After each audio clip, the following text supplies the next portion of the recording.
во земјата на сонишната Мурика, таму на другата страна кај што цвета демократијата, така и джадарите те прават најсилно. Значи имаме една интересна појава, се вика accredited investor. СЕК представува Комисијата за хартија од вредност на Мурика. Ајде еден аплауз за СЕК, знаете дека ми се омилени. После Рокери гангстер, еден аплауз Рокери. Супер кариера у Макдоналдс, знак да те преместат кон причињата да редиш бургери, ајде, да се натирам. Ева ка сега. Вика вака, земјата на просперитетот и на соништо, вика сите сакаат американци да станат. Вика, дали да брат, можеш да инвестираш, ама вика овие акции кои што се стварно профитабилни, за твое добро вика не можеш да инвестираш. Си му викаш како бе брат, не можам, сега викаш за мое добро. Па вика ти не си финансиски писмен, вика.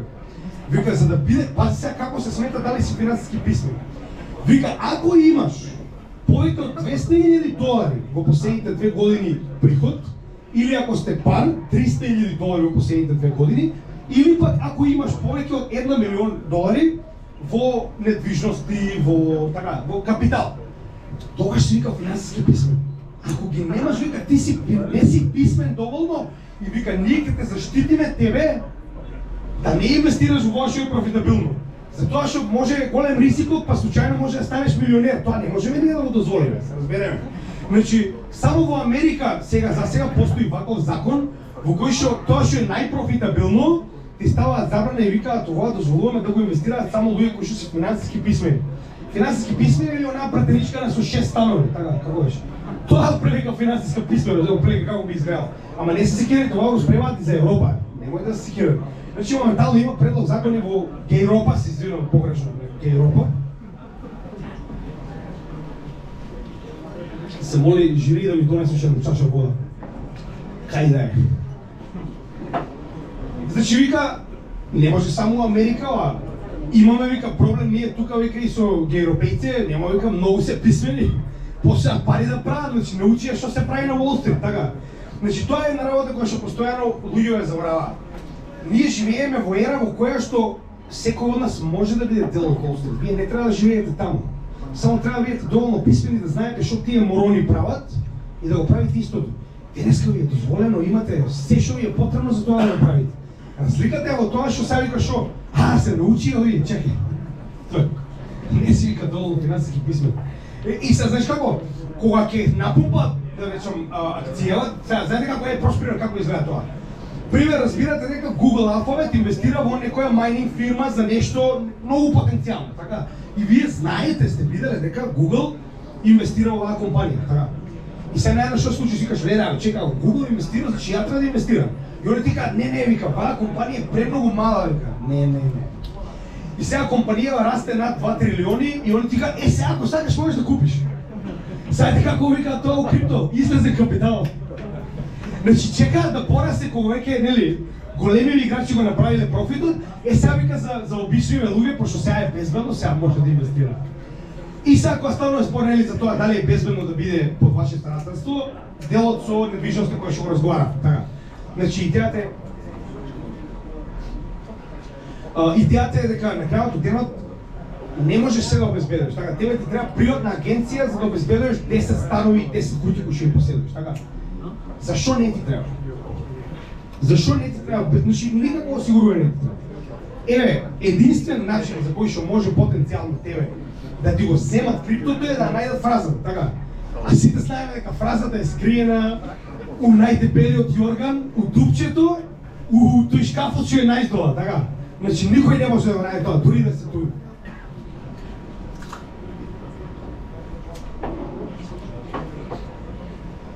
Што значи дека на крајот од денов, дури и да дојдат дома кај тебе, знаат дека имаш пари.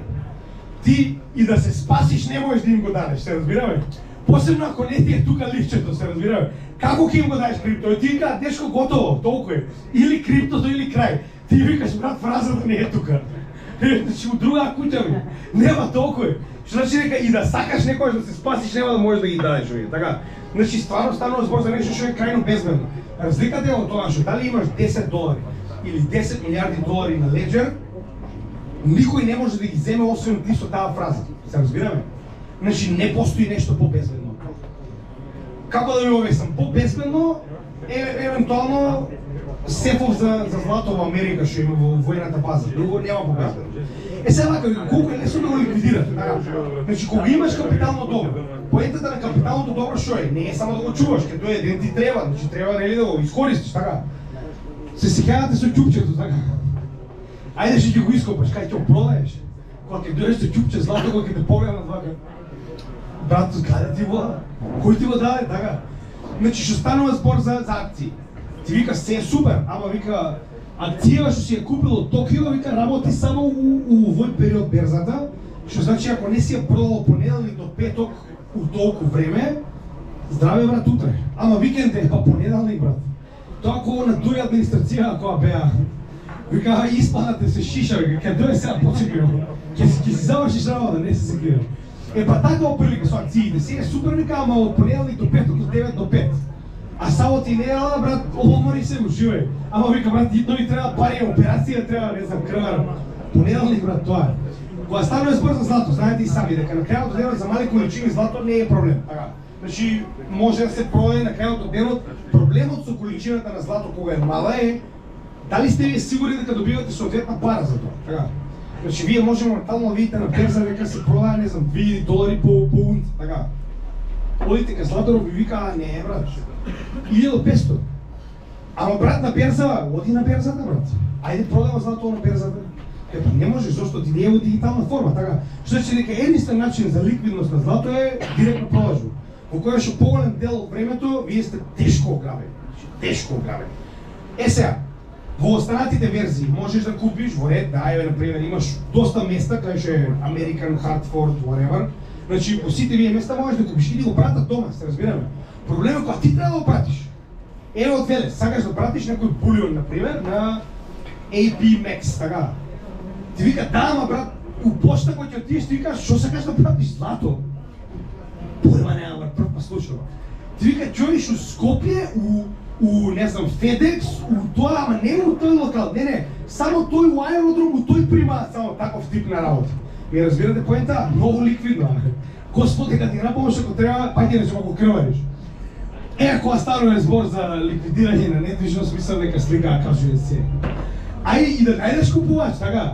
Па кај ти е сега тука нотар, па катастар, па дека совереш документација, па леле човеков ти вика, чекај брат, не би го доверија кредитов, така? Значи не дај Боже ако ти треба прво да ликвидираш недвижност, така, сите знаеме. Додека кога станува збор за крипто, еве, вие знаете најдобро, тие што се од Велес, што не се јас, не сум бил во Велес долго време, има 3 менувачници на кои што стои крипто, значи. Тоа зборуваме менувачници.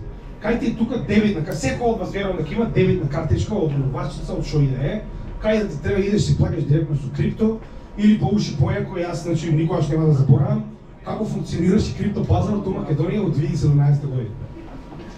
Лесно ви е денеска сите имате Binance профили, лесно ви е. 2017 година вика, отвараш Binance, шо? Google ти вика, кој? Шо е тоа Binance? Нема вика во Македонија такви работи, не барај. Вика, не можеш исправен, не можеш да најдеш. Значи, освен со VPN нема начин како. И вика, отвараш со VPN и само ти вика, ајде сега KYC, дај да видам од која афричка земја си. Ти ставаш пасош, он ти вика, брат, за некоја година. Сега за македонци нема такви работи. Единствено вербачница беше CXIO. Италија примаше банкарски сметки најчесто, па моравме да бараме пионир картички, па чуда, па не знам шо, која ми е поента. Вика, брат, заеби тоа. Дај вика вестникот, взимаш вестникот и вестникот, замисли вестникот. Се продава Етериум, цена поволно. Вика, локација аеродром. А ти си карпаш 4. И се јавуваш тај на профи, дечко вика повели брат, ја викам абе сакаме да земеме Етериум, вика нема проблем брат, колку сакате? Толку сакаме. Ба вика супер, вика волку е цена. Му викаш брат бе, ти ми викаш цена е волку и то пази тоа време беше $600. Вика $600 брат. Му викам брат 550 на берза.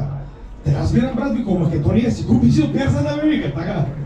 Еве 2017 година идеш другарче у кафич, седнеш вака кафенце, четворица, он си донел 20, ти си донел 20 и седите тука па парите намаса па се брои па исто како кокаин само у кафич.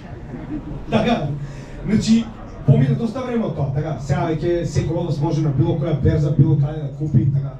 Значи секој од вас има дебитни картички што може да ги користи било каде во било кое време. Друго време, така.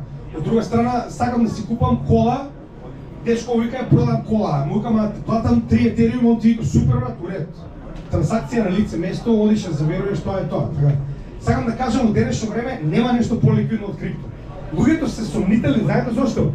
Затоа што се уште не станало толку мејнстрим да можеш било каде да купиш. Да бидеме реални.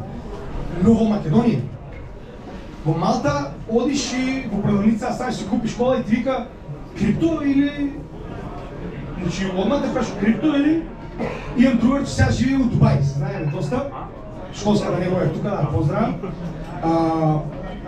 Вика, вака брат, одам вика, си купам недвижност, вика, и влегам во агенција и сега разгледувам, ми покажува прв, втор, трет објект. И вика, не верувам, вика, биткоин, етериум? Викам, не бе брат, вика ги спал. Ајде вика, кажи ми, биткоин вика или етериум? Таму дури вика, не ти веруваат, дека ќе платиш у пари, ме разбира. Замисли, до тој степен. Исто и Малта, значи недвижност, коли, се што сакаш можеш да си купиш директно со крипто. И сега вака вика, колку е лесно да транспортирате, е многу смешно. Вика, ајде уред, акција лесно е, вика брат, кај сака ми се достапни. Вика, кај сака ми се достапни само у Афганистан, у Белорусија, у Кина, у... Зошто е брат? Вика, па не ми отвора апликацијата, супер. Добре што ти се достапни, значи супер, вика, можам да работам со акции, само вика треба у овие 30% од земји во светот да не видам. Иначе можам да работам со акции, не е проблем. Знаете кај може да се банира биткоин? Нигде. А некој друг вака од криптовалути може ли да банирате? Не може. Ако може, ќе ги банира до сега, така. Сега, исто чичковци, викам, многу ефтино брат транспорт на злато, многу.